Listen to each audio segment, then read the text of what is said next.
വ്യാപാര യുദ്ധം മുറുകുമ്പോൾ ആഗോള വിപണികൾ പാനിക് സെല്ലിംഗിന് സാക്ഷ്യം വഹിക്കുകയാണ്.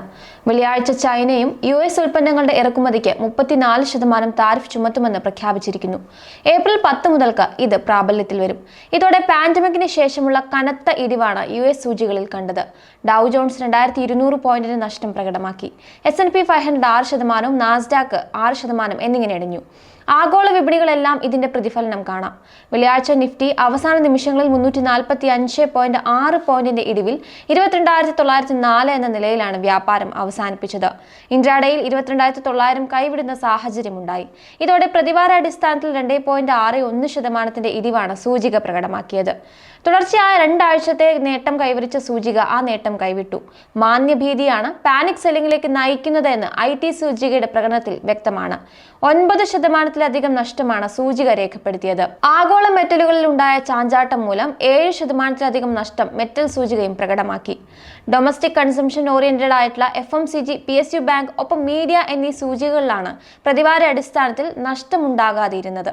വരും സെഷനുകളിലും വിപണികളിൽ അനിശ്ചിതാവസ്ഥ തുടരും എന്നതിൽ സംശയം വേണ്ട. എന്നാൽ ഇന്ത്യൻ വിപണി മറ്റു വിപണികളെ വെച്ച് നോക്കുമ്പോൾ കുറച്ചുകൂടെ ശക്തമായി നിലനിൽക്കാനുള്ള സാധ്യത കൂടുതലാണ്. പോയ വാരത്തിലെ പ്രകടനം തന്നെ നോക്കാം.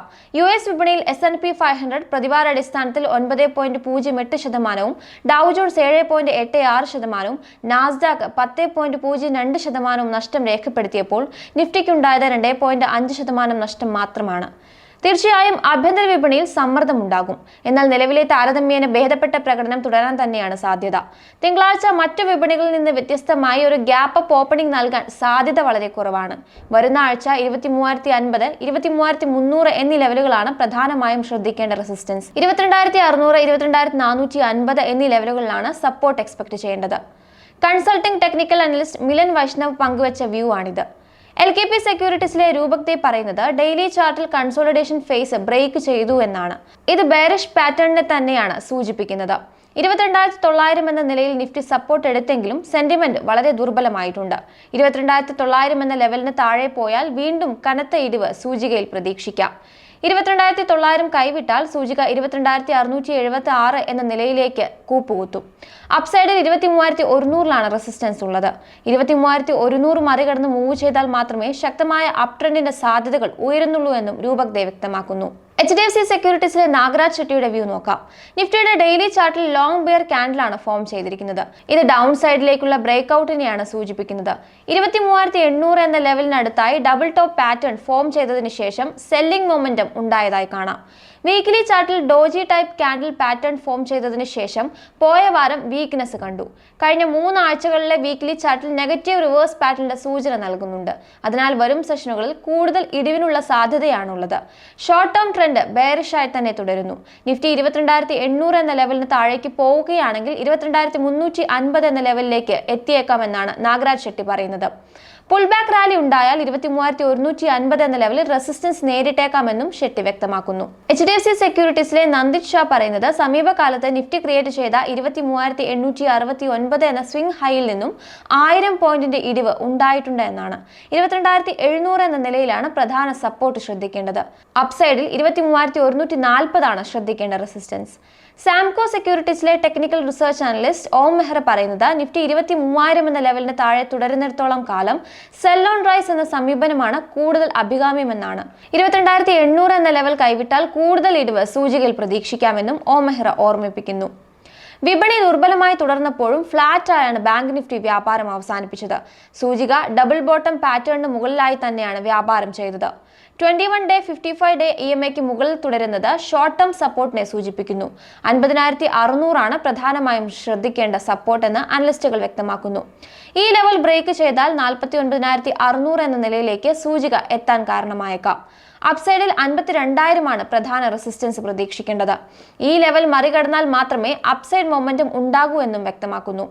നിഫ്റ്റി ബാങ്ക് സൂചിക മറ്റു സൂചികകൾ വെച്ച് നോക്കുമ്പോൾ ശക്തമായി തുടരുന്നു എന്നതിനാൽ ഇമ്മീഡിയറ്റ് സപ്പോർട്ട് 50,700 എന്ന നിലയിലാണ്. 50,000 എന്ന നിലയിലാണ് അടുത്ത സപ്പോർട്ട്. 52,800 എന്ന ലെവൽ മറികടക്കാനായാൽ സൂചികയിൽ ശക്തമായ മുന്നേറ്റം ഉണ്ടായേക്കാമെന്ന് റെലിഗൈ ബ്രോക്കിംഗിലെ അജിത് മിശ്രയും അഭിപ്രായപ്പെടുന്നു. വരുന്ന ആഴ്ച ആഭ്യന്തര വിപണിക്ക് RBIയുടെ ധനനയ യോഗവും നിർണായകമാണ്. ഏപ്രിൽ 7-ന് ആരംഭിക്കുന്ന യോഗത്തിന്റെ പലിശ നിരക്കുമായി ബന്ധപ്പെട്ട തീരുമാനം ഏപ്രിൽ 9-നാണ് അറിയാൻ സാധിക്കുക. 2026 സാമ്പത്തിക വർഷത്തിലെ ആദ്യത്തെ ധനനയ യോഗമാണ് നടക്കുന്നത്. 25 ബേസിസ് പോയിന്റ് കുറയ്ക്കുമെന്നാണ് അനലിസ്റ്റുകളുടെ അനുമാനം. ന്യൂട്രൽ എന്ന സ്റ്റാൻസിൽ നിന്നും അക്കോമഡേറ്റീവ് എന്ന സ്റ്റാൻസ് സ്വീകരിക്കുമെന്നും കണക്കാക്കുന്നു. കാരണം ജാനുവരി-ഫെബ്രുവരി മാസത്തിലെ പണപ്പെരുപ്പത്തിന്റെ ശരാശരി 3.9% രേഖപ്പെടുത്തിയിട്ടുണ്ട്. ഇത് RBIയുടെ സഹനപരിധിക്കുള്ളിലാണ്. എന്നാൽ താരിഫ് വർധന പണപ്പെരുപ്പം ഉയർത്തിയേക്കുമെന്ന ആശങ്ക നിലനിൽക്കുന്നുണ്ട്. അതിനാൽ inflation forecast, GDP growth projection estimation എന്നിവ വിപണി ഉറ്റുനോക്കും. കൂടാതെ ഏപ്രിൽ 11-ന് ഇന്ത്യയുടെ ഇൻഡസ്ട്രിയൽ പ്രൊഡക്ഷൻ, മാനുഫാക്ചറിംഗ് ഔട്ട്പുട്ട് കണക്കുകളും വരും. അന്നേ ദിവസം തന്നെ പണപ്പെരുപ്പ കണക്കുകളും വന്നേക്കാം. എന്നാൽ സ്റ്റാറ്റിസ്റ്റിക്സ് മിനിസ്ട്രി മാർച്ചിലെ CPI കണക്കുകൾ ഏപ്രിൽ 14 തിങ്കളാഴ്ചയാണ് റിലീസ് ചെയ്യുക എന്ന് അറിയിച്ചിരുന്നു. ഏപ്രിൽ 14 അംബേദ്കർ ജയന്തി മൂലം അവധിയായതിനാൽ ഏപ്രിൽ 15-നാകും ഒരുപക്ഷെ CPI കണക്കുകൾ പുറത്തുവരിക.